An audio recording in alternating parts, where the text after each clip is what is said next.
ಎಲ್ರಿಗೂ ನಮಸ್ಕಾರ. ನನ್ನ ಹೆಸರು ಭವಾನಿ. ನಾನು ಅಂತಿಮ ವರ್ಷದ ಕೃಷಿ ವಿದ್ಯಾರ್ಥಿನಿ.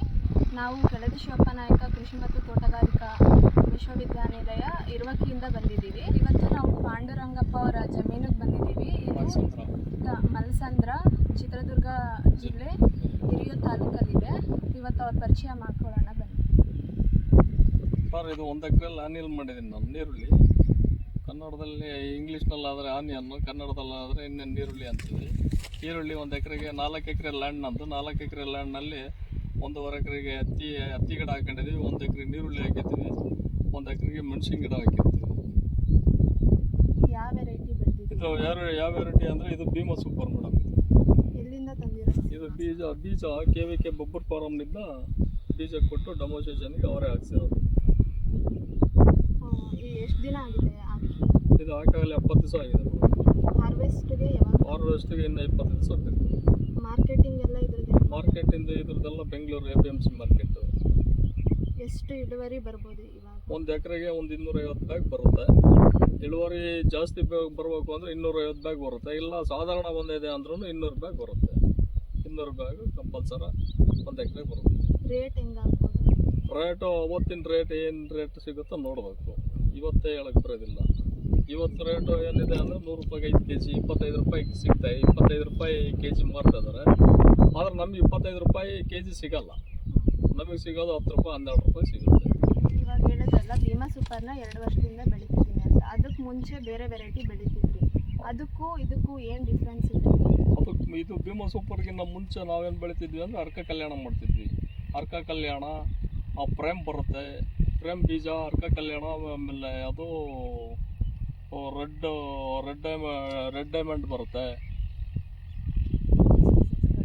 ಬೀಜಗಳು ಅವು ಅದರಿಂದ ಲೆಕ್ಕ ಹಾಕೊಂಡ್ರೆ ಇದು ನಮಗೆ ಭೀಮಾ ಸೂಪರ್ 2 ವರ್ಷದಿಂದ ಲೆಕ್ಕ ಹಾಕೊಂಡ್ರೆ ಅದಕ್ಕಿಂತ ಹಳೆ ತಳಿಗಿನ್ನ ಇದೇ ಹೊಸ ತಳಿನೇ ಅನುಕೂಲ ಆಗೈತಲ್ಲ ಅಂತಂದು ಮೇಲಾಗಿ ಗೆಡ್ಡೆ ನೋಡ್ರಿ. ಇನ್ನು 70 ದಿವಸದ ಕ್ರಾಪ್, 70 ದಿವಸಕ್ಕೇ ಯಾವ ಸೈಜ್ ಇದೆ ಗೆಡ್ಡೆ. ಇನ್ನು 30 ದಿವಸ ಆದರೆ ಇನ್ನೂ ಅದು ಗ್ರೋತ್ ಬಂತು ಅಂದರೆ ಇನ್ನೂ ಗೆಡ್ಡೆ ಭಾಳ ದಪ್ಪ ಬರುತ್ತೆ. ಅದನ್ನ ಬೆಳೆಯೋದಕ್ಕೂ ಇದನ್ನ ಬೆಳೆಯೋದಕ್ಕೂ ಪ್ರಾಫಿಟ್ ಅಂತ ಅನಿಸ್ತಿದೆ ಇದು ನಮಗೆ ಭೀಮಾ ಸೂಪರ್ ಒಳ್ಳೇದು ಅನ್ನಿಸ್ತಿದೆ. ಎಷ್ಟು ಈಲ್ಡಲ್ಲಿ ಡಿಫ್ರೆನ್ಸ್ ಬರ್ತಿದೆ ಅನ್ಸಲ್ಲ? ಅಂದರೆ ಅದೆಷ್ಟು ಬರ್ತಿತ್ತು ಇವಾಗ? ಅದೆಷ್ಟು ಬರ್ತಿತ್ತು ಅಂದರೆ ಅದು 150-160 ಬ್ಯಾಗ್ ಬರೋದು. ಇದು 200-250 ಬ್ಯಾಗ್ ಬರುತ್ತೆ 1 ಎಕರೆಗೆ. ಅದರಲ್ಲಿ ರೋಗಗಳು ಜಾಸ್ತಿ ಬರ್ತಿತ್ತು? ಅದರಲ್ಲಿ ರೋಗಗಳು ಜಾಸ್ತಿ ಬರುತ್ತೆ. ಇದಕ್ಕೆ ರೋಗ ಏನಿಲ್ಲ. ರೋಗ ಕಾಂಟ್ಯಾಕ್ಟು ಭಾಳ ಕಡಿಮೆ, ರೋಗನೇ ಇಲ್ಲ. ಆಮೇಲೆ ಈಗ ಏನೋ ಒಂದ್ಸರಿ ಕೆಮಿಕಲ್ ಹೊಡಿಬೋದು. ಇಲ್ಲ ಅಂದರೆ ಇನ್ನೇನು 15 ದಿವಸಕ್ಕೆ ಕಿತ್ತಾಗೋದಕ್ಕೆ ಔಷಧಿ ಹೊಡೆದ್ರೂ ಅದಕ್ಕೆ ಉಪಯೋಗ ಆಗಲ್ಲ.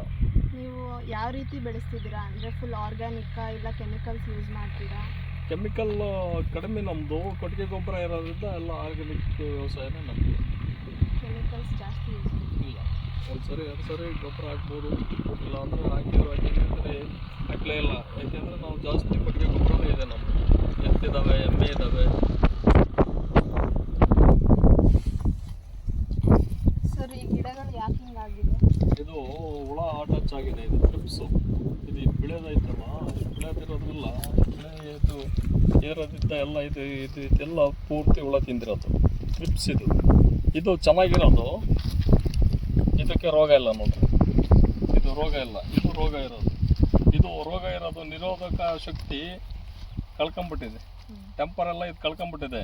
ಇದು ಟೆಂಪರ್ ಇರೋದು ಚೆನ್ನಾಗಿರೋದು ಹಸಿರಿಗೆ ಚೆನ್ನಾಗೈತೆ. ಇದು ಏನಾಗ್ತೀರಾ ಇದನ್ನು ಕಂಟ್ರೋಲ್ ಮಾಡೋದು? ಇದು ಕಂಟ್ರೋಲ್ ಮಾಡೋಕ್ಕೆ ನಾನು ಔಷಧಿ ಐತೆ.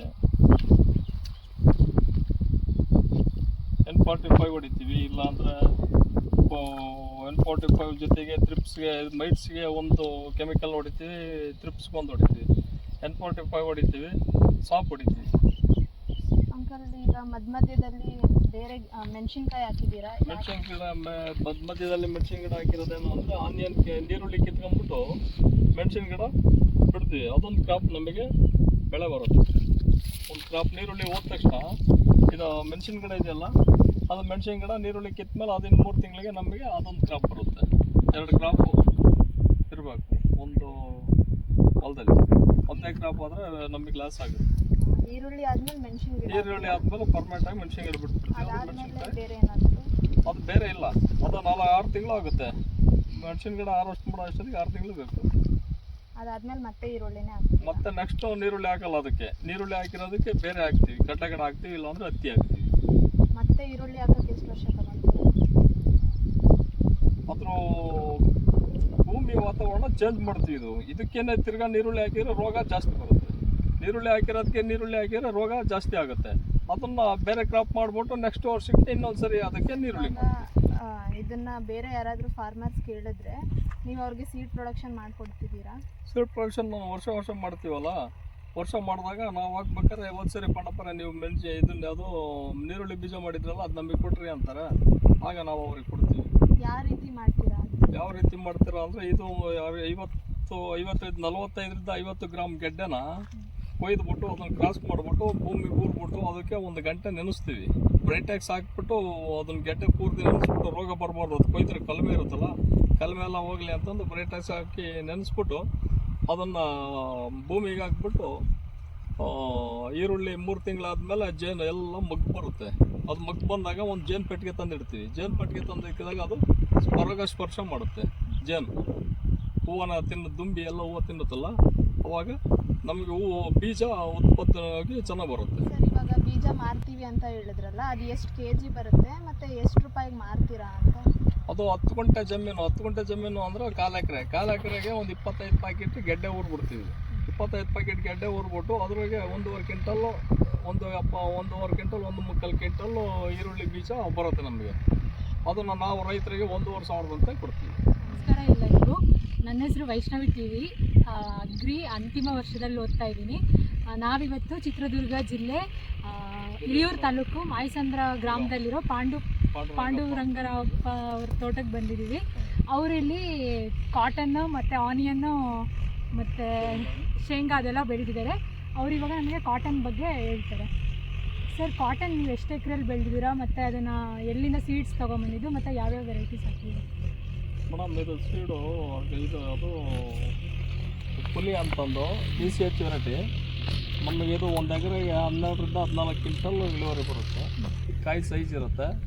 12ರಿಂದ 14 ಕ್ವಿಂಟಲ್ ಇಳುವರಿ ಬರುತ್ತೆ ನಮಗೆ. ಕಾಯಿ ನೋಡ್ರಿ ಯಾವ ಸೈಜ್ ಇದೆ.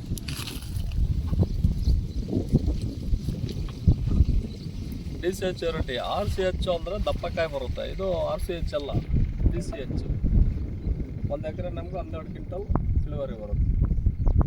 ಸರ್, ಇದರಲ್ಲಿ ಯಾವುದಾದ್ರೂ ರೋಗ ಕೀಟನಾಶಕನೂ ಬರುತ್ತೆ, ಹತ್ತಿ ಗಿಡಕ್ಕೆ ರೋಗನೂ ಬರುತ್ತೆ. ಅದಕ್ಕೆ 1-2 ಆರ್ಗಾನಿಕ್ ಟಾನಿಕ್ ಹೊಡ್ಕೊಂತೀವಿ. ಫರ್ಟಿಲೈಸರ್ ಏನು ಮಾಡೋದಿಲ್ಲ ನಾವು, ಆರ್ಗಾನಿಕ್ಕಲ್ಲೇ.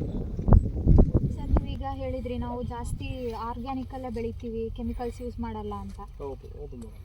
ನಿಮ್ಮ ಮನೆಯಲ್ಲಿ ಎಷ್ಟು ದನ ಕರುಗಳು ಎಲ್ಲ ಇದೆ ಸರ್? 2 ಹಸು ಇದ್ದಾವೆ, 1 ಜೊತೆ ಓರಿ ಇದ್ದಾವೆ. ನಾವು ಆರ್ಗಾನಿಕ್ ಅಂದರೆ ಜೀವಾಮೃತ ಮಾಡ್ತೀವಲ್ಲ, ಜೀವಾಮೃತಕ್ಕೆ ನವದ ಅದು ದ್ವಿದಳ ಧಾನ್ಯ ಹಿಟ್ಟುಗಳು ಹಾಕಿ ಅದಕ್ಕೆ ಒಂದು ದಿವ್ಸಕ್ಕೆ 1 ಸರಿ 3 ಸರಿ ಡ್ರಮ್ಮು 200 ಲೀಟ್ರ್ ಬ್ಯಾರಲ್ಗೆ ಹಾಕ್ಬಿಟ್ಟು ಹಾಕ್ಬಿಟ್ಟು ಅದನ್ನು ಜೀವಾಮೃತ ಮಾಡ್ತೀವಿ.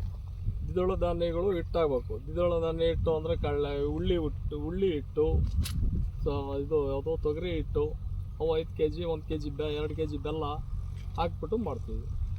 ಅದು ಗಿಡಕ್ಕೆ ಹಾಕೋದಿಲ್ಲ. ಅಡಿಕೆ ತೆಂಗಿಗೆ ಆದರೆ ವಾರಕ್ಕೊಮ್ಮೆ ವಾರಕ್ಕೊಂದ್ಸರಿ 1 ಲೋಟ ಹಾಕ್ತೀವಿ. ಕೊಟ್ಟಿಗೆ ಗೊಬ್ಬರ ಎಲ್ಲ ಎಷ್ಟು ಹಾಕ್ತೀವಿ?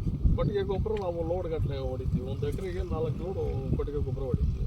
ಬೇರೆ ಕಡೆ ತಂದೇನಾದರೂ? ಇಲ್ಲ, ನಮ್ಮದೇ ಸಾಕಷ್ಟು ದನ ಇದ್ದಾಗ ನಾವು ಬೇರೆ ಕಡೆ ತಗೊಳಕ್ಕಾಗೋದಿಲ್ಲ. ಈಗ 10,000 ರೂಪಾಯಿ 1 ಲೋಡ್ ಗೊಬ್ಬರ ಇದೆ. ನಮ್ಮದೇ ಗೊಬ್ಬರ ಇದ್ದಾಗ ನಾವೇ ಬೇರೆಯವ್ರಿಗೆ ಕೊಡೋದಿಲ್ಲ, ನಾವೇ ಹೊಡ್ಕೊಂತೀವಿ. ಬೇರೆಯವ್ರಿಗೆ ಮಾರಾಟ ಏನಾದರೂ ಮಾಡಿ? ಬೇರೆಯವ್ರಿಗೆ ಏನು ಮಾರಾಟ ಮಾಡಲ್ಲ ಮೇಡಮ್. ಸರ್, ನೀವು ಇವಾಗ ಕೃಷಿ ಹೊಂಡ ಮಾಡ್ಕೊಂಡಿದ್ದೀರಲ್ಲ, ಇದರಿಂದ ಏನು ಉಪಯೋಗ ಆಗುತ್ತೆ? ಕೃಷಿ ಹೊಂಡ ಏನಕ್ಕೆ ಮಾಡಿಸ್ತೀವಿ ಅಂದರೆ ಬೋರ್ಗಳು ಸೇಫೇಜ್ ಆಗಲಿ ಕೃಷಿ ಹೊಂಡ ಮಾಡಿಸ್ತೀವಿ. ಬೋರ್ಗಳು ಯಾವುದೇ ಕಾರಣಕ್ಕೂ ನೀರು 1.5 ಇಂಚ್ ನೀರು ಬರ್ತಾ ಇರೋದು, 15 ಇಂಚ್ ನೀರು ಜಾಸ್ತಿ ಇರುತ್ತೆ. ನಮಗೆ ಜಮೀನಿಗೆ ನೀರು ಇಡೋಕ್ಕೆ ಅನುಕೂಲ ಆಗ್ತಾ ಇರುತ್ತೆ. ಕೃಷಿ ಹೊಂಡ ಮಾಡಿಸೋದು ಏನಕ್ಕೆ ಅಂದರೆ ನೀರು ಅದನ್ನು ತುಂಬಿಸ್ಬಿಟ್ಟು ಸಂಗ್ರಹಿಸಿದರೆ ನಮಗೆ ಬೋರ್ಗಳಿಗೆ ಸೇಫ್ ಆಗುತ್ತೆ. ನೀವು ಈ ನೀರನ್ನ ಜಮೀನಿಗೆ ಏನಾದರೂ ಬೋರ್ ನೀರು ಸೇಫ್ ಆಗುತ್ತಲ್ಲ, ಜಮೀನಿಗೆ ಇಡ್ತೀವಿ. ಇಲ್ಲಾಂದ್ರೆ ಒಂದು ಆಯಿಲ್ ಮೋಟ್ರ್ ಇಟ್ಕೊಂಡ್ಬಿಟ್ಟು ಶಿಫ್ಟ್ ಮಾಡಿ ಹೊಡಿತೀವಿ.